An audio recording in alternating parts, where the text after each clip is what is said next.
राम राम भाई सारा ने।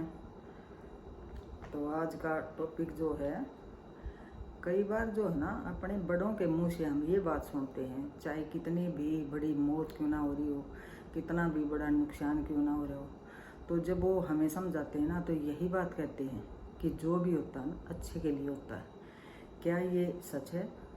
तो इस पर मैंने विचार भी किया और कई उदाहरण देखे भी। हाँ, अगर ये भगवान के दिए हमारे कर्मों का दुख सुख है तो ये ज़रूर कहीं ना कहीं हमारे लिए अच्छे के लिए है, क्योंकि भगवान कभी भी किसी को दुख या मुसीबत बेवजह नहीं देता। एक वही तो है जो सच्चाई के तराजू में हम सबको तोलता है, वो किसी के साथ अन्याय नहीं करता।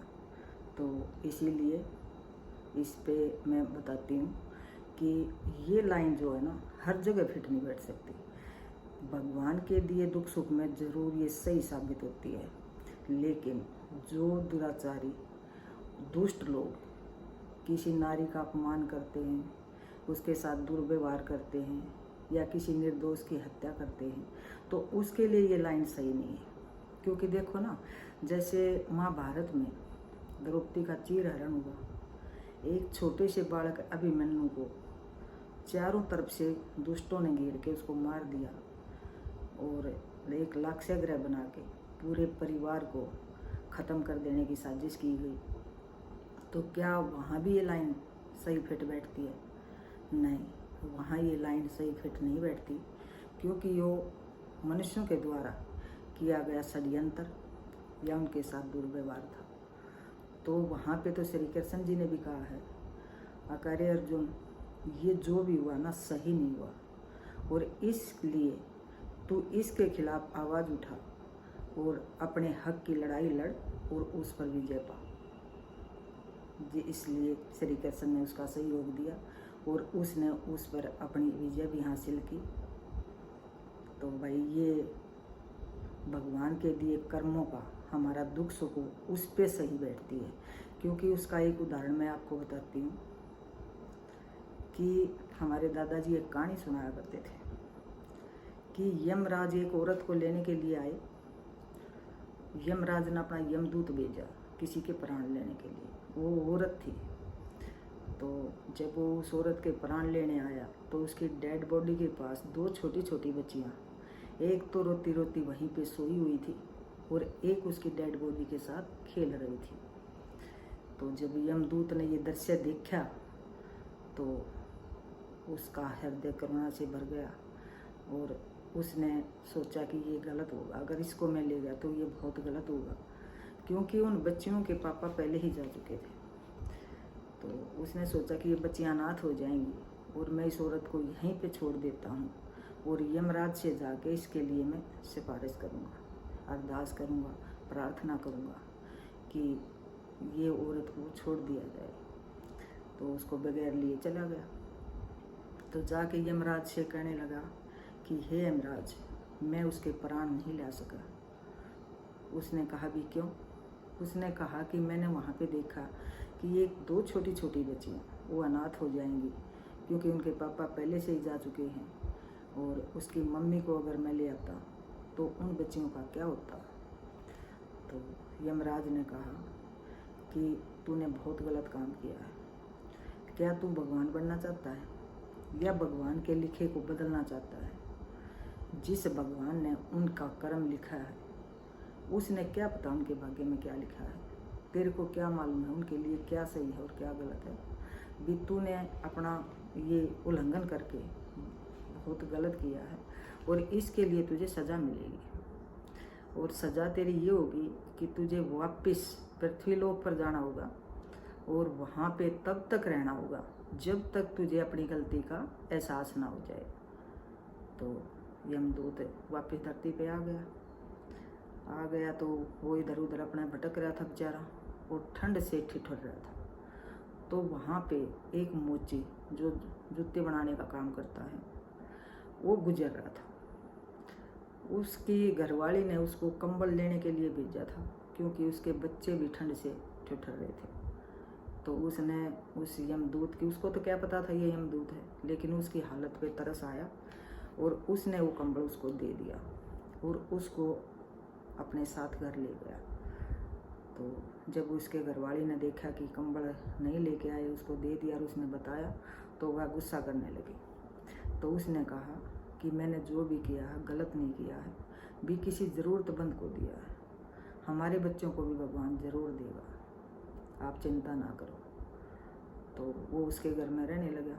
तो भाई जो जिसके घर में रहता है ना, जहाँ पे रोटी खाता है, तो वो फ्री में नहीं खाता, वो चाहता है कि मैं इसका कुछ हाथ बटवाऊँ। तो उसको वो जो था ना यमदूत, उसकी जूती बनवाने में मदद करने लगा।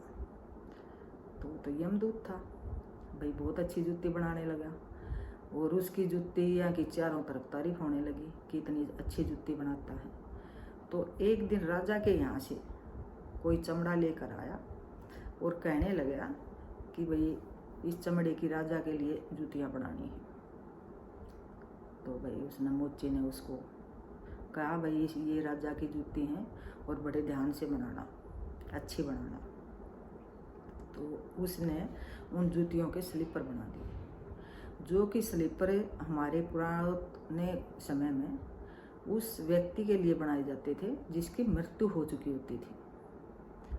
तो जब उसने देखा कि इसने तो इस चमड़े के स्लीपर बना दिए, तो मोची उस पर गुस्सा करने लगा कि तूने बहुत गलत काम किया है भी, अब राजा पता नहीं हमें क्या सज़ा देंगे, क्योंकि एक तो तूने उनकी कहने का पालन नहीं किया आदेश का, और दूसरा ये स्लीपर बना के उनका अपमान किया है, क्योंकि स्लीपर तो एक मरे हुए व्यक्ति के लिए बनाए जाते हैं। तो हंसने लगा यमदूत जो था, वो हंसने लगा।